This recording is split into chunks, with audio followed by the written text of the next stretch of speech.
এই ভিডিঅ'টো ষষ্ঠ শ্ৰেণীৰ পৰা স্নাতক পৰ্যায়ৰ ছাত্ৰ ছাত্ৰীসকলৰ বাবে অতি প্ৰয়োজনীয় কিয়নো তোমালোকে ৰচনা প্ৰতিযোগিতাত অংশগ্ৰহণ কৰি তোমালোকে পুৰস্কাৰ লাভ কৰিব পাৰিবা। ইয়াত লিখা আছে যে প্ৰতিটো শাখাতে বিজয়ীসকলক প্ৰদান কৰিবলগীয়া নগদ ধনৰ পুৰস্কাৰ। প্ৰথম পুৰস্কাৰটো হৈছে 50,000 টকা, দ্বিতীয় পুৰস্কাৰ হৈছে 30,000 টকা আৰু তৃতীয় পুৰস্কাৰ হৈছে 20,000 টকা। আৰু কৈছে যে প্ৰতিটো ভাষাৰ বাবে প্ৰতিটো শাখাত 10,000 টকাৰ বিশেষ পুৰস্কাৰ দিয়া হ'ব।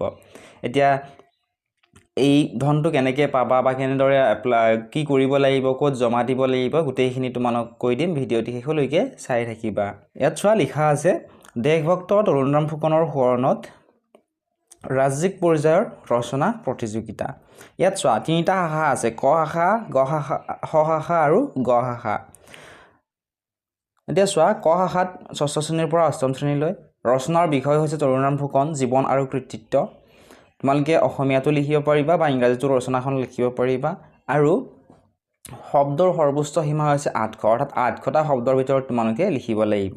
ইংলিছত Tarunram Phukan his life and achievements. ঠিক তেনেদৰে খ শাখাত অৰ্থাৎ নৱম শ্ৰেণীৰ পৰা দ্বাদশ শ্ৰেণীলৈ দিয়া আছে ভাৰতৰ স্বাধীনতা সংগ্ৰামত তৰুণৰাম ফুকনৰ ভূমিকা, role of Tarunram Phukan in India's freedom struggle. তোমালোকে ইয়াৰ ওপৰত 100টা শব্দৰ ভিতৰত ৰচনাখন লিখিব লাগিব। তাৰপিছত গ শাখাত হ'ব স্নাতক পৰ্যায়ৰ ছাত্ৰ ছাত্ৰীসকল। অসমীয়া সাহিত্যলৈ তৰুণৰাম ফুকনৰ অৱদান, contribution of Tarunram Phukan to Assamese literature. তোমালোকে 1200টা শব্দৰ ভিতৰত লিখিব লাগিব। ঠিক আছে। আৰু ৰচনা লিখাৰ মাধ্যমসমূহ ইয়াত দিয়া আছে। চোৱা তোমালোকে যদি বহুতে ইংৰাজীত লিখিবলৈ টান পোৱা গতিকে অসমীয়াত লিখিব পাৰিবা, বহুতে আকৌ অসমীয়াত লিখিবলৈ টান পায় গতিকে ইংৰাজীত লিখিব পাৰিবা, হিন্দীত যদি লিখিব বিচৰা হিন্দীটো লিখিব পাৰিবা, বাংলাটো লিখিব পাৰিবা আৰু বড়ো ভাষাটো তোমালোকে লিখিব পাৰিবা। ঠিক আছে। এতিয়া তিনিটা শাখাৰ প্ৰত্যেকটো শাখাতে ঠিক আছে, যেনে ষষ্ঠ শ্ৰেণীৰ পৰা অষ্টম শ্ৰেণীলৈ প্ৰথম পুৰস্কাৰ থাকে 50,000, দ্বিতীয় পুৰস্কাৰ 30,000, তৃতীয় পুৰস্কাৰ 20,000 টকা। ঠিক তেনেদৰে নৱম শ্ৰেণীৰ পৰা দশম শ্ৰেণীলৈও ছেম হয়, প্ৰথম পুৰস্কাৰ 50,000 এনেকুৱা ধৰণে দিয়া হ'ব।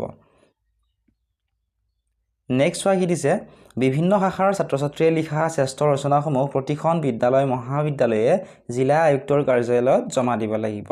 জমা দিয়াৰ শেষ তাৰিখ 30 জুন 2024।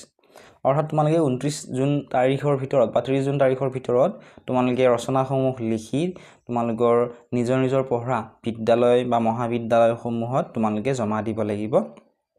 আৰু সেই বিদ্যালয় বা মহাবিদ্যালয়সমূহে জিলা আয়ুক্তৰ কাৰ্যালয়ত তোমালোকে লিখা ৰচনাখিনি জমা দিব। মনত ৰাখিবা 30 জুন 2024ৰ পিছত জমা দিলে কিন্তু জমা লোৱা নহ'ব। তাৰপিছত লিখা আছে যে ছাত্ৰ ছাত্ৰীসকলে ব্যক্তিগতভাৱে জমা দিয়া ৰচনাসমূহ জিলা আয়ুক্তৰ কাৰ্যালয়ত গ্ৰহণ কৰা নহ'ব।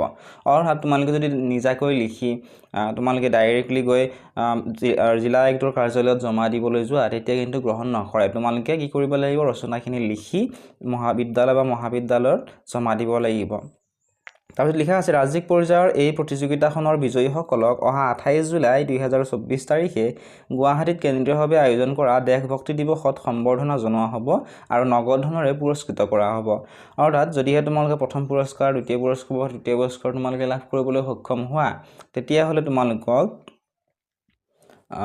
জুলাই মাহৰ 28 তাৰিখে গুৱাহাটীত দেশভক্তি দিৱস আয়োজন কৰা হ'ব আৰু তাত তোমালোকক সম্বৰ্ধনা জনোৱাৰ লগতে নগদ ধনেৰে তোমালোকক পুৰস্কৃত কৰা হ'ব।